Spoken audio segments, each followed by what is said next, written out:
Лучшие студенты СиБГУ. Вот так, без преувеличения, поприветствовал собравшихся директор вуза Зинур Ермухаметов. Сегодня юношам и девушкам были вручены дипломы стипендиатов. 34 человека будут получать повышенную академическую стипендию в сумме от 4 до 12 тысяч рублей до конца декабря. Сегодня обучаясь в Сибае, живя в Сибае и получать стипендию 12 тысяч, это же здорово. Это хорошая поддержка родителей, себя, и поэтому, не уезжая, предположим, в Питер, Уфу, Москву, и практически те же профессора читают у нас по дистанционной форме, приезжают и получают образование, и не быть обузой для родителей, я считаю очень хорошим, нормальным явлением.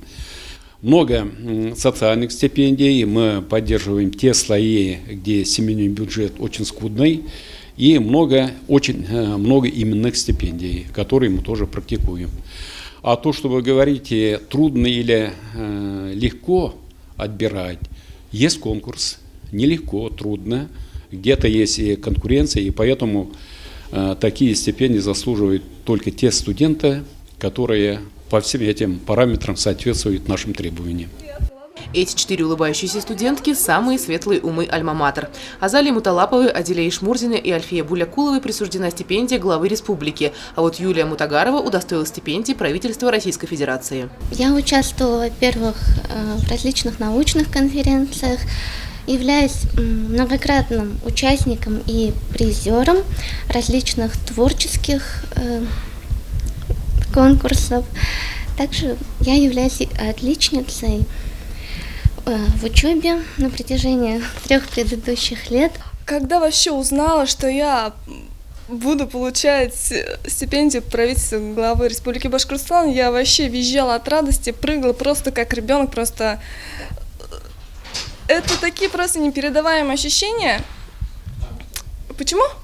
Потому что это круто, ты самая крутая становишься в институте, и все тебя узнают, и ты везде на всех афишах висишь, короче, все тебя поздравляют.